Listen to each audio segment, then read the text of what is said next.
நம்ம போன வாட்டி வரும்போது ஒரு ஏர் கூலர் எடுத்து வச்சிருந்தோம்ல, அதை எடுத்துட்டு வரலாம். சுகரற்ற மிஷின்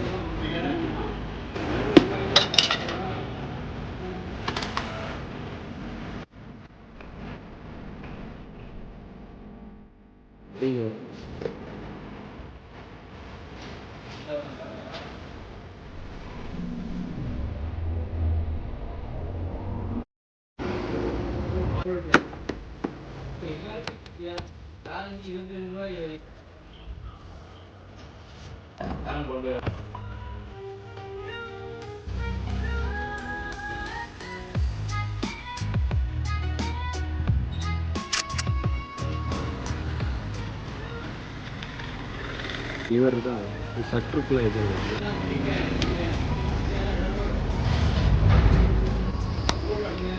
முடிய நம்ம நெக்ஸ்ட் டைம் ரெடி பண்ணும். நம்ம இந்த ஏர் கூலர் எடுத்து வச்சுருப்போம், இல்லை என்ன கண்டிஷனில் இருக்குது, இது ஓடுமா ஓடாதா அப்படிங்கிறத வீட்டுக்கு கொண்டு போய் கழட்டி அனுப்பலாம். நம்ம இது பைசாவை கொடுத்துட்டு வீட்டுக்கு போகலாம். Hello guys, welcome back to another video. நம்ம எப்பவும் போகிற இரும்பு கடையிலிருந்து நம்ம ஏர் கூலர் எடுத்துகிட்டு வந்திருக்கோம். அதை நம்ம வெளியே வச்சு தான் கழட்ட போகிறோம். என்ன காரணம்னு கேட்டிங்கன்னா, அந்த ஏர் கூலரில் வந்து சுற்றி வைக்கல் இருக்கும். அது வீட்டுக்குள்ளே வச்சு கழட்டினா வீடு ஃபுல்லாக தூசி ஆயிரும். அதனால் நம்ம வெளியே வச்சு கழட்டிட்டு அதுக்கப்புறம் நம்ம உள்ளே கொண்டு போகலாம். கபால்.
சவுண்டே வராது.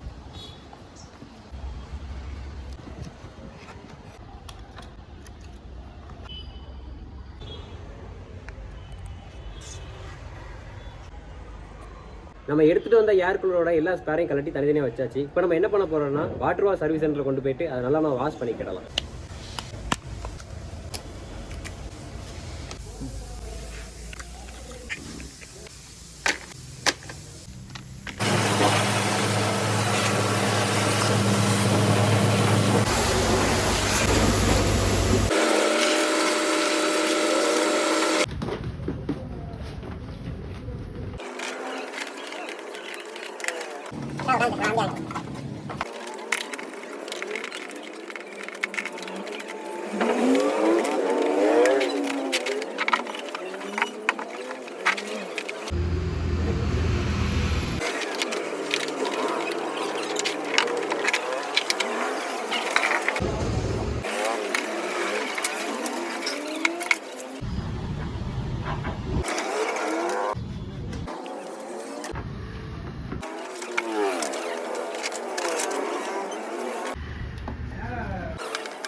நம்ம ஏர் கூலரோட எல்லா ஸ்பேர் பார்ட்ஸையும் கலட்டி வாட்டர் வாஷ் பண்ணி சூப்பராக காய வச்சிருக்கோம். அது காஞ்சிக்கிட்டு இருக்கட்டும். அது வரைக்கும் நம்ம இந்த மோட்டர் நம்ம ரெடி பண்ணுவோம். இதுக்கு வோல்டேஜ் கொடுத்துட்டு இது சுத்துதா, என்ன கம்ப்ளைண்ட் இருக்கு நம்ம செக் பண்ணிக்கிடுவோம். நம்ம இதுக்கு முன்னாடி இரும்பு கடையில இருந்து ஒரு டவர் ஃபேனை எடுத்து அதை நம்ம ரெடி பண்ணி போட்டு வந்திருப்போம். அந்த வீடியோ நீங்க பார்த்துருந்தீங்க அப்படின்னா இந்த மோட்டரை நீங்க எப்படி செக் பண்ணலாம் அப்படின்னு ஈஸியாக புரிஞ்சுக்கிடலாம். இருந்தாலும் மறுபடியும் சொல்றேன், இந்த மோட்டார்லேருந்து மொத்தம் 4 ஒயர் வரும். ப்ளூ, ரெட், பிளாக், ஒயிட் மொத்தம் 4 ஒயர் வரும். இந்த ப்ளூ கலருங்கிறது வந்து நியூட்ரலுக்கு ஒயர், மற்ற 3 ஒயருங்கிறது பேஸுக்கான ஒயர்.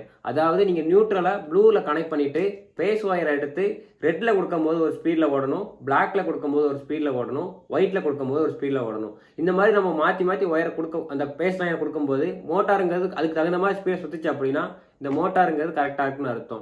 நம்மளும் இப்போ அதே மெத்தட் தான் ஃபாலோ பண்ணி இந்த மோட்டார் செக் பண்ண போகிறோம். 2 ப்ளக்கில் கனெக்ட் பண்ணியிருக்கேன். இது வந்து நியூட்ரல், இது வந்து பேஸ்க்கான ஒயர். இது நான் இப்போ சுவிட்ச் போடலை, அதனால் இந்த லைன் வராது. நான் என்ன பண்ண போகிறேன்னா நியூட்ரல் லைனை இந்த ப்ளூ கலர் ஒயரோட நான் ஜாயின் பண்ண போகிறேன். இதை நம்ம சேஃப்டி பர்பஸ்க்காக நம்ம டேப் அடிச்சுக்கிடலாம். போட்டாச்சு. பார்த்தீங்கன்னா தெரியும் இதில் வந்து பேஸ் லைன் வந்துக்கிட்டு இருக்கு. இப்போ நம்ம இந்த ஒயரை இந்த 3 ஒயர்லேயும் ஒரு ஒயர்லேயே வச்சு நம்ம செக் பண்ணி பார்த்துக்கிறோம். டச் பண்ணி நம்ம செக் பண்ணி பார்த்துக்கிறோம்.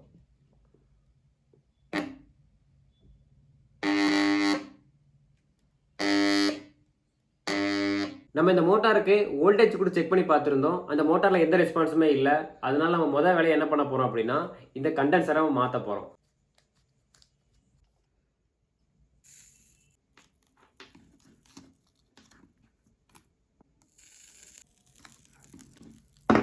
பார்த்தீங்கன்னா தெரியும் நம்ம பழைய கண்டென்சரை நம்ம ரிமூவ் பண்ணியாச்சு. இப்போ நம்ம வாங்கி வச்சுருக்க புது கண்டென்சரை இதில் நம்ம ஜாயின் பண்ணிக்கிறோம். ஜாயின் பண்ணி நம்ம டேப் போட்டுக்கணும். நம்ம பார்த்தீங்கன்னா பழைய கண்டென்சரை ரிமூவ் பண்ணிவிட்டு நம்ம வாங்கி வச்சிருந்த கண்டென்சரை போட்டாச்சு. இப்போ நம்ம வோல்டேஜ் கொடுத்து நம்ம செக் பண்ணி பார்ப்போம். சுவிட்சை போட்டாச்சு. மோட்டர் சுற்று தெரியுதா? இது ஒரு ஸ்பீடு, இது ஒரு ஸ்பீடு, இது ஒரு ஸ்பீடு. இப்போ மோட்டருங்கிறது ஒர்க்கிங்கில் தான். லேசாக சவுண்டு மட்டும் கேட்குற மாதிரி தெரியுது. அது நம்ம வேணால் க்ரீஸ் வேணால் போட்டுக்கிறோம். அந்த சவுண்டுங்கிறது கொஞ்சம் கம்மியாயிடும். இது ஒரு ஸ்பீடு, இது ஒரு ஸ்பீடு, இது ஒரு ஸ்பீடு. மொத்தம் 3 ஸ்பீடு வரும். இதில் நம்ம செக் பண்ணி பார்த்ததில் இந்த மோட்டாருங்கிறது பெர்ஃபெக்டாக தான் ஒர்க் ஆகிக்கிட்டு இருக்கு. நம்ம வேறு ஒன்றுமே பண்ணலை. இந்த கண்டென்சர் மட்டும் நம்ம புதுசு சேஞ்ச் பண்ணோம். அதுக்கே ரன் ஆக ஆரம்பிச்சிருச்சு. அது போக இந்த பக்கமும் அந்த பக்கமும் ஷாஃப்ட்டில் நமக்கு கொஞ்சம் க்ரீஸ் அப்ளை பண்ணோம்.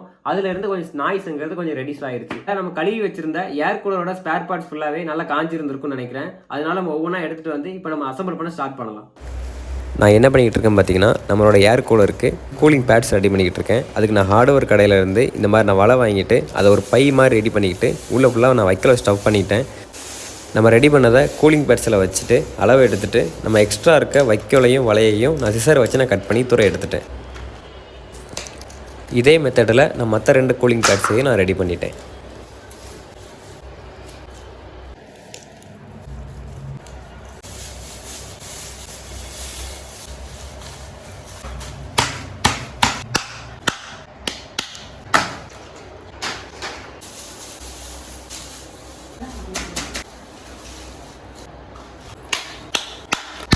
நம்ம 3 கூலிங் பேட்ஸுமே சூப்பராக ரெடி பண்ணியாச்சு. பார்த்தாலே தெரியும். நமக்குள்ள ஏர் கூலர் அசம்பிள் பண்ணதுக்கு முன்னால் நமக்கிட்ட ஒரு 3 கோர் கேபிள் இருக்குது. இதை நம்ம மோட்டரோட நம்ம ஜாயின் பண்ணிக்கிடலாம்.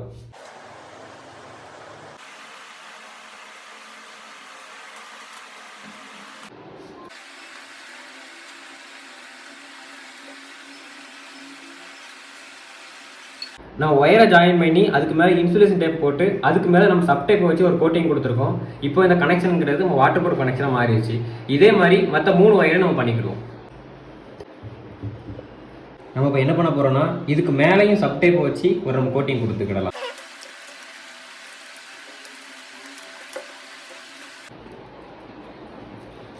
இப்போ இந்த ஜாயிண்ட்டுங்கிறது வாட்டர் ப்ரூஃப் ஜாயிண்ட் ஆகிடுச்சு.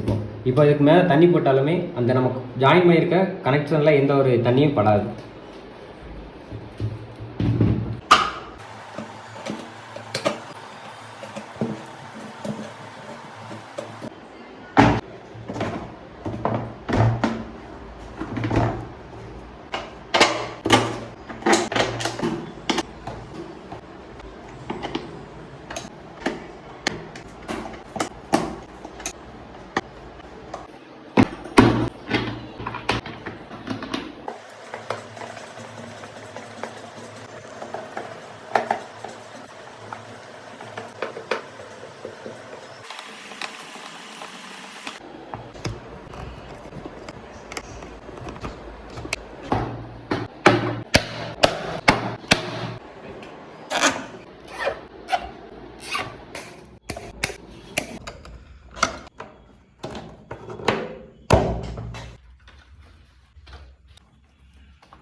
நம்ம ஏர் கூலரோடையே வந்த வாட்டர் பம்போட இம்பல்லர் உடஞ்சதுனால நம்ம எக்ஸ்ட்ராவாக ஒரு வாட்டர் பம்ப் வாங்கி நம்ம இன்ஸ்டால் பண்ணியிருக்கோம். இதை கண்ட்ரோல் பண்ணுறதுக்காக நம்ம இந்த ஏர் கூலரை மாடிஃபிகேஷன் பண்ணி நான் ஒரு சுவிட்சும் வச்சுருக்கேன். இது மூலியமாக நம்ம வந்து வாட்டர் பம்பை நம்ம தேவைக்கு மட்டும் போட்டுக்கிற முடியும். ஃபேனை போட்ட உடனே எப்போவுமே வாட்டர் பம்ப் ஆன் ஆகி தண்ணி ஒழுகிக்கிட்டே இருக்க மாதிரி தான் இந்த டிசைனில் இருக்கும். இப்போ நம்ம மாடிஃபிகேஷன் பண்ணி சுவிட்சு கொடுத்ததுனால நமக்கு தேவையான நேரத்துக்கு மட்டும் நம்ம வாட்டர் தேவைன்னா போட்டுக்கிடலாம், இல்லைனா நம்ம ஆஃப் பண்ணி வச்சுக்கிடலாம். ஏர் கூலர் எப்படி ஒர்க் ஆகுதுன்னு பார்த்தீங்கன்னா, இங்கே ஒரு ப்ளோயர் இருக்கும், நடுவில் ஒரு ஃபேன் இருக்கும். இந்த ஃபேன் சுற்றிக்கிட்டு இருக்கும். இந்த சுற்றுறதுக்கு தேவையான பவருங்கிறது நம்ம கீழே மாட்டிருக்க மோட்டார் மூலியமாக கிடைக்கும். இந்த ப்ளோயர் என்ன பண்ணும் அப்படின்னா, இங்கே இருக்க அட்மாஸ்பியரில் இருக்க ஏரை ஃபுல்லாக கலெக்ட் பண்ணி ஃப்ரண்ட் வழியாக ஃபோர்ஸாக அனுப்பும். நம்ம இந்த இடத்துல நம்ம 3 பக்கமும் சுற்றி நம்ம கூலிங் பேட்ஸை அடுக்கி வைக்கும்போது வரக்கூடிய ஏருங்கிறது இந்த வைக்கோல் வழியாக ஃபில்டர் ஆகி வரும். இந்த கூலிங் பேட் செட்டப்புங்கிறது இப்படி தான் இருக்கும். நம்ம வச்சுருக்க கூலிங் பேட்ஸில் வைக்கலன்னு நினைக்கிறதுக்காக இதுக்கு மேலே பார்த்தீங்கன்னா ஹோல்ஸ் போட்ட பிவிசி பைப்புங்கிறது இப்படி இருக்கும். இந்த பிவிசி பைப்புக்கு வாட்டருங்கிறது நம்ம மாட்டியிருக்க வாட்டர் பம்ப் மூலியமாக கிடைக்கும்.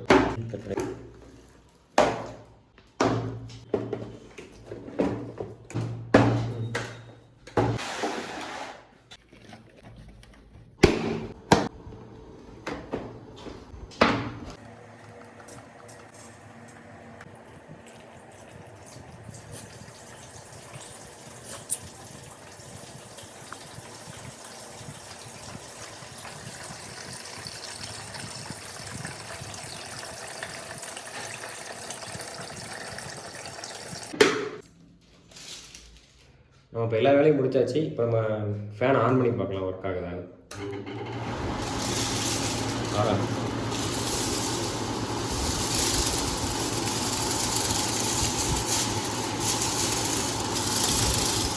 அவ்வளோ ஃபோர்ஸாக காற்று வருதுன்னா பின்ன கீழே காற்று வருது, பின்ன மேலே காற்று வருது. டவுன் பண்ண அப்படின்னா கீழே காற்று வருது. இங்கே ஆகுது. அது திரும்ப அந்த சைடு காற்று போகும்.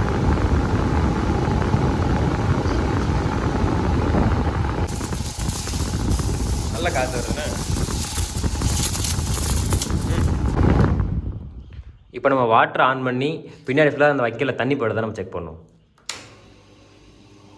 பம்ப் ஆகிற சத்தம் கேட்குது, தண்ணி சவுண்டும் கேட்குது. தண்ணியும் ஒழுகுது. இது கொஞ்ச நேரத்தில் வெட் ஆயிரும்னு நினைக்கிறேன்.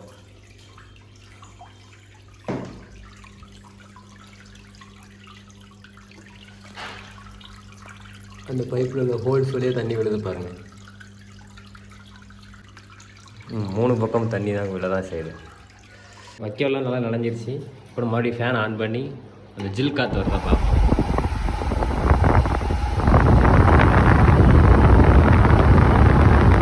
உண்மையிலே ஜில் காற்று தான் வருது. வெயில் காலத்தில் நல்லா யூஸ் ஆகும்.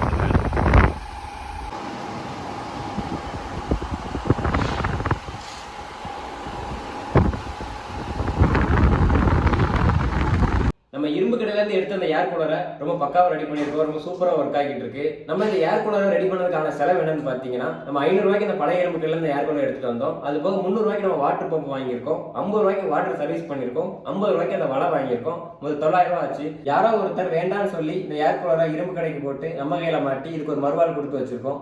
இதே மாதிரி அடுத்த ஒரு வீடியோவில் பார்க்குறேன். தேங்க்ஸ் ஃபார் வாட்சிங்.